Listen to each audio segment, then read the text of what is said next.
Hey there, everybody. This is Randy Dalton coming to you from R&B Properties. Today, we are talking about the top 5 things that you need to be considering if you are wanting to prepare your house for winter.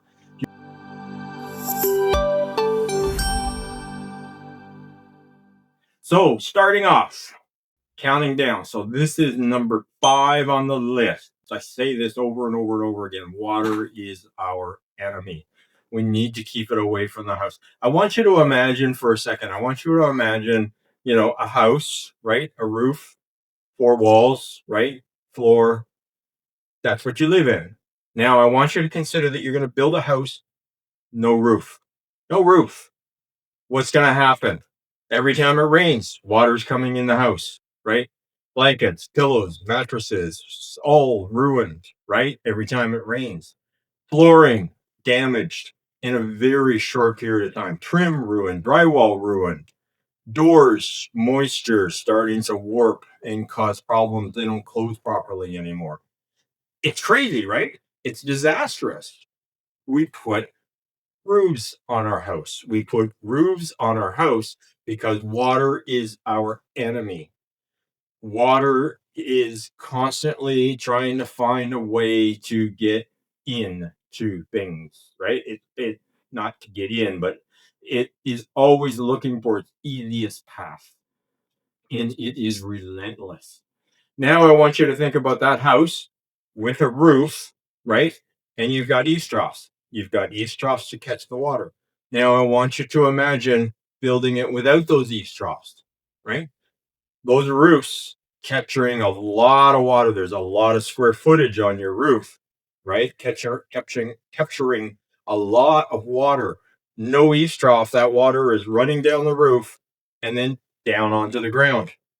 Where is that water landing? About 15 to 18 inches away from your foundation, right?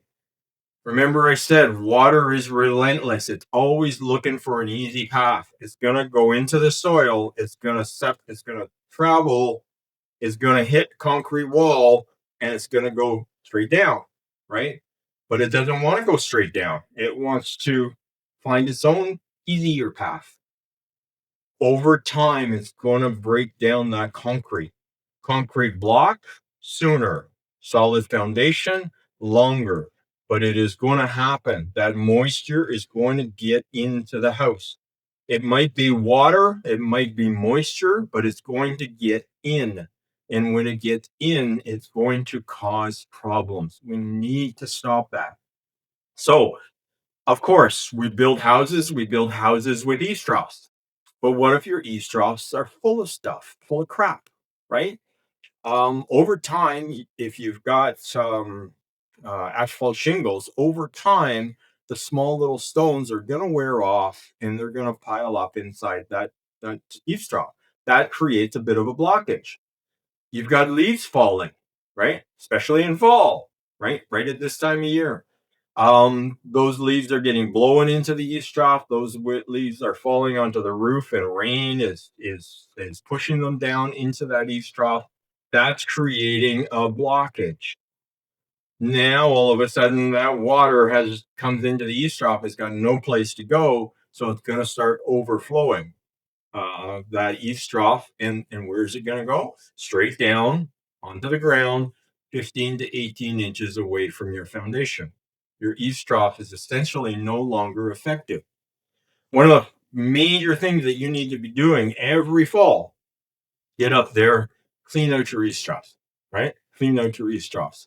I would suggest 2, preferably 3 times a year in fall, clean those eavestroughs out. Remember, leaves don't all fall off the tree in one day, right? They fall off over time, right? I think it's 6 to 8 weeks. They fall. During that period, we get lots of rain and fall. So we need to be able to get up there. We need to be able to clean those eavestroughs out and protect ourselves from that water overflowing down onto the ground. Where does that water go? With our clean eavestroughs, carries along, hits our downspout. Then it's downspout. You've got to make sure that your downspout is solid, one piece. There's no cracks or breaks or separations where that water can do anything but flow straight down. Once it flows straight down, you want it preferably on a 45, worst case a 90, but preferably a 45 that's going to be able to take that water away and give it some momentum so that when it comes out that downspout, it shoots out. You want to have that downspout go at least 2 to 3 feet away from the house. And on that 45, it's going to shoot that water out as long as you've got it high enough off the ground, about a foot. It's going to shoot that water another 2 to 3 feet. So your goal is to get that water 4 to 5 feet away from the foundation. Think about a bell curve, right? We all talked about it in school, right? The bell curve. Where that water lands, that's the peak, right? You want to keep your foundation far enough away that you're well down near the 0 point.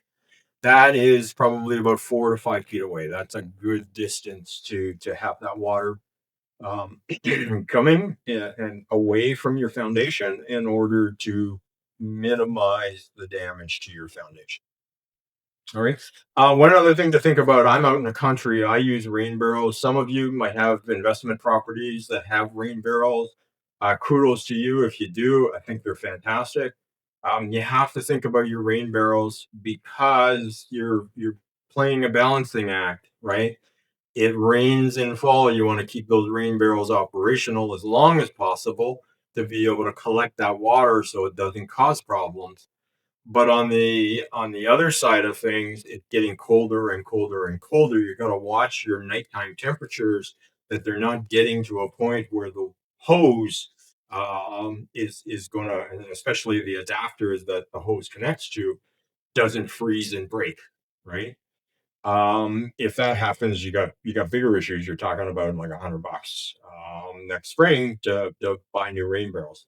So you want to be monitoring your nighttime temperatures, get an idea where they hit the freezing point in your area, and then maybe mark it in the calendar, and then just kind of take a look at that 2 week window about every week because it's not always 100% accurate. About every week, take a look at it and see what's going on, and when you hit that point, get those rain barrels out, put them away until springtime, right? We put them in the barn. So those are a few things to take a look at in terms of water's our enemy. That is point number 5. Well, let's talk about number 4.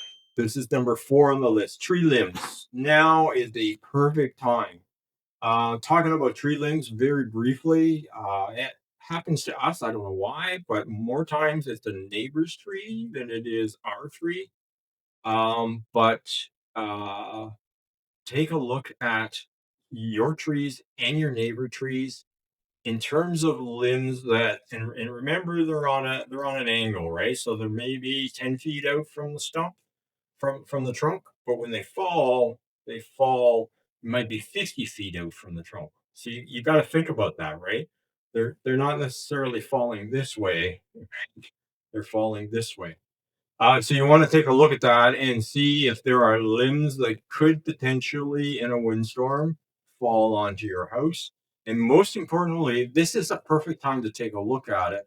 Is the color of the leaves. The color of the leaves is an indication of the health of the tree and the health of each and every limb. A tree doesn't necessarily die all in one shot. A limb dies, another limb dies, a third limb dies, right? A tree kind of dies over time like that. You want to take a look at those limbs. You want to take a look at the colorage of the leaves. And if the colorage is starting to change on one limb, but the rest of the tree is green, that is an indication that that limb is sick. It's unhealthy. And if that limb happens to be leaning over your house, there's an even higher risk that in a windstorm that limb could come down, could do damage to your house. If that's the case, it's on your property and you're comfortable, you're adventurous, go ahead, cut her down. If you're not comfortable doing that, you're a bit cautious doing that, or it's a neighbor and they want it done a little bit more professionally. I'm not saying anything wrong about that. Um, Talk to an arborist. Talk to an arborist. Let them know your concerns and see if they agree with you, and see what they can do. What measures can they take in terms of protecting the house in the future? So that's point number four. Point number three on the list is house inspection. Tenant issues. This is a perfect time to get indoors, take a look around, see what's happening to your property, and specifically, you're looking for changes. It's a tough time right now. Market is gone awry, but also the economy. There's questions about job loss. There's trade wars. There's all these uncertainties. So many people are worried. Doesn't even necessarily mean that your tenant has lost their job, but they could be worried about losing their job, and worried about losing their job can cause anxiety, mental illness. Oftentimes, the experts say that might be seen in terms of the house being kept left clean, people starting to hoard. You're looking for changes, right? Changes. If you see these things happening where they weren't happening before, it's a concern. Talk to your tenant about it. Be empathetic with regards to it, and talk gently with them about it, but talk to them about it. All right. Safety is another big thing. I'm going to talk about that in another video, but take a look at safety issues, safety concerns, and if there are any, document it and address it. The other thing that we do: lights, alarms, screens. We're always looking at those, and especially in fall. Light bulbs that are burnt out, batteries on smoke alarms, CO alarms. Make sure everything is functioning properly, and screens. And I am going to do another talk about alarms. Very, very, very important. Watch for that in the future.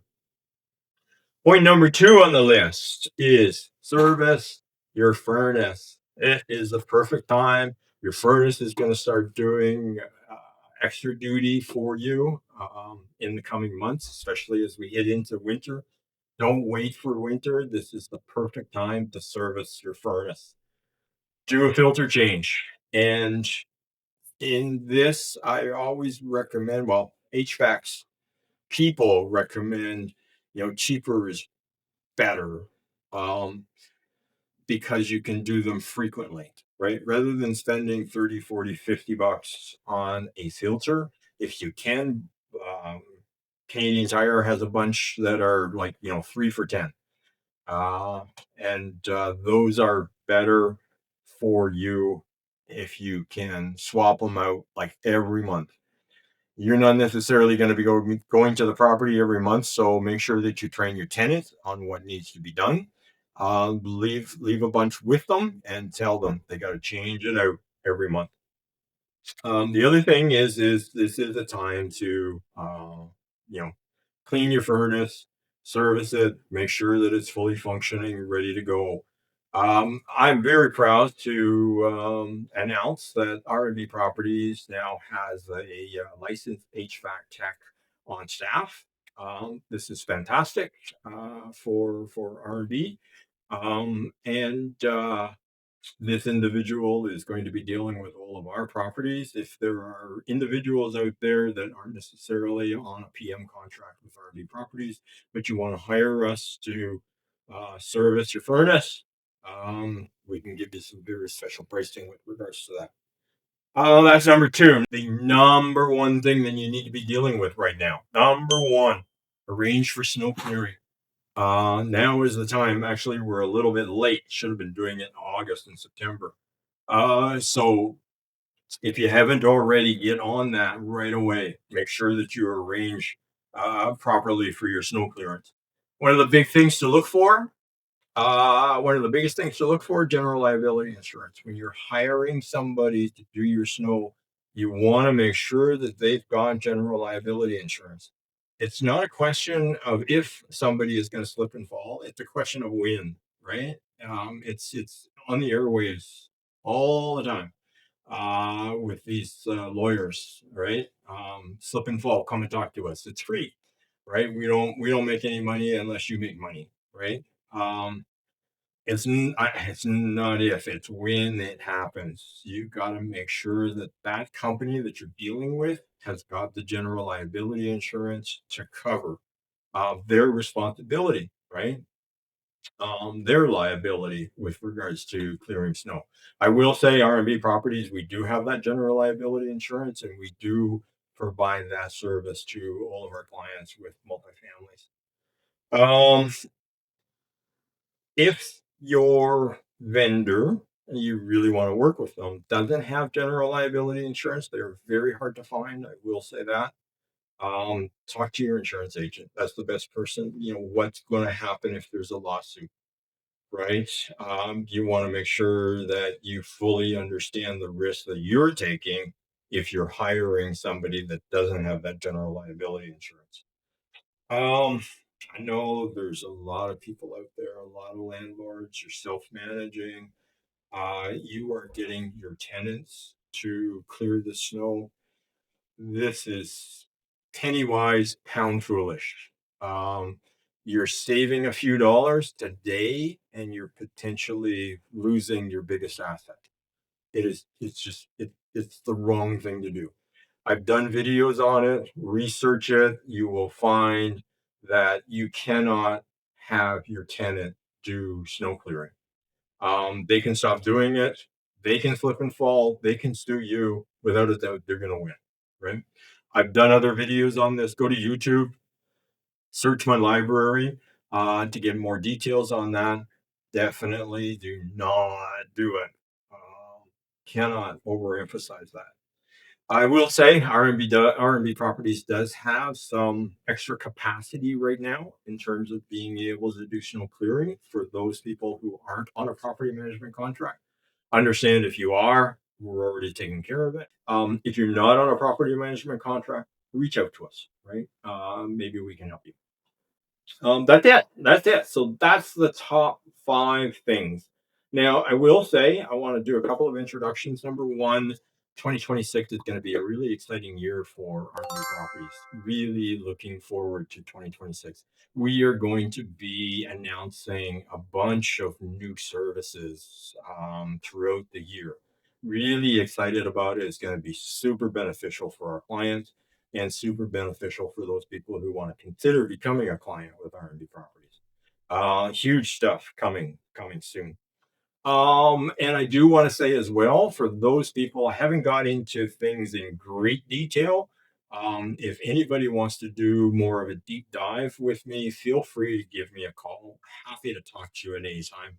Explain these issues in more detail with you over the phone, or we can do a Zoom call. Just feel free to reach out to R&B Properties. I think our number is 289-780-4632. That's all for now. Till next time.